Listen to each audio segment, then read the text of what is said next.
জুলাই মাসের শেষ নাগাদ চলতি অর্থবছরে প্রথম মুদ্রানীতি প্রকাশ করবে বাংলাদেশ ব্যাংক, যেখানে মুদ্রানীতি নিয়ন্ত্রণের পাশাপাশি অর্থনৈতিক প্রবৃদ্ধিকে সম্প্রসারিত করার দিকটি গুরুত্ব পাবে। নতুন মুদ্রানীতিতেও সংকোচনমূলক অবস্থান ধরে রাখার ইঙ্গিত দিচ্ছে কেন্দ্রীয় ব্যাংক। মূল্যস্ফীতি কমার ক্ষেত্রে বর্তমান মুদ্রানীতির সুফল মেলায় তা অব্যাহত রাখার পক্ষে অর্থনীতিবিদদের কেউ। অন্যদিকে সংকোচনমূলক মুদ্রানীতি থেকে বেরিয়ে সুদ হার কমানোর তাগিদ ব্যবসায়ীদের। রিপোর্ট করছেন আরাফাত ইসলাম।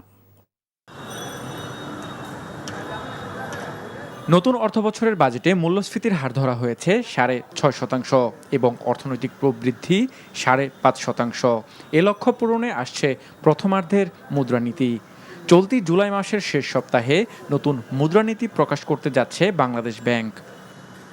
এখনও সাধারণ মানুষের গলার কাটা উচ্চ মূল্যস্ফীতি। সবশেষ মুদ্রানীতিতে মূল্যস্ফীতি নিয়ন্ত্রণে সংকোচনমূলক নীতি গ্রহণ করে কেন্দ্রীয় ব্যাংক। এতে মুদ্রাস্ফীতি নিয়ন্ত্রণ সহ কমছে উচ্চ মূল্যস্ফীতির হার। তবে এ নীতি অব্যাহত থাকবে কিনা তা নির্ভর করছে মূল্যস্ফীতি নিয়ন্ত্রণে আসার উপর। খাদ্য সংস্থান কিংবা ব্যবসায়ীরা বলছেন, উচ্চ সুদহারের কারণে বেসরকারি খাতের ঋণ প্রবাহের পাশাপাশি কমেছে বিনিয়োগ।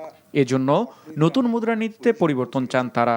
এই মনিটারি পলিসি যদি খুব তাড়াতাড়ি রিভার্স না করি, তাহলে বেসরকারি খাতের বিনিয়োগ বাড়বে না। বিনিয়োগ না বাড়লে আমাদের অর্থনীতি আসলে ক্রমাগত ছোট হতে থাকবে। যে কারণে আমরা মনে করি যে এই মুহূর্তেই আসলে মুদ্রানীতির যে সংকোচনমূলক স্ট্র্যাটেজিটা আছে সেটা রিভার্স করা খুবই জরুরি প্রয়োজন।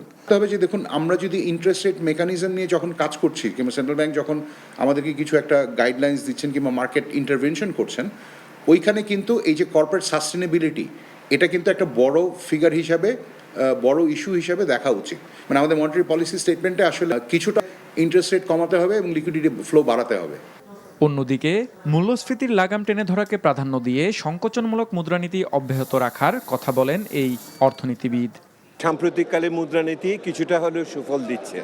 এই সুফলকে ধরে রাখার জন্য নীতিকে অব্যাহত রাখতে হবে, যে এই সংকোচনমূলক পদ্ধতি আছে।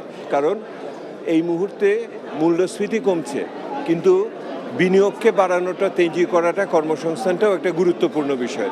সেহেতু মুদ্রানীতি এবং আর্থিক খাতের নীতির ভিতরে সমন্বয়টা গুরুত্বপূর্ণ, যাতে অর্থপ্রবাহ ব্যক্তি খাতে সংকুচিত না হয়ে যায়। একটি নির্দিষ্ট সময়ে অর্থনীতির গতি প্রকৃতি, প্রবৃদ্ধি, মূল্যস্ফীতি নিয়ন্ত্রণ সহ বাজারে কী পরিমাণ অর্থের সরবরাহ থাকবে তা নির্ধারিত হয় মুদ্রানীতির মাধ্যমে।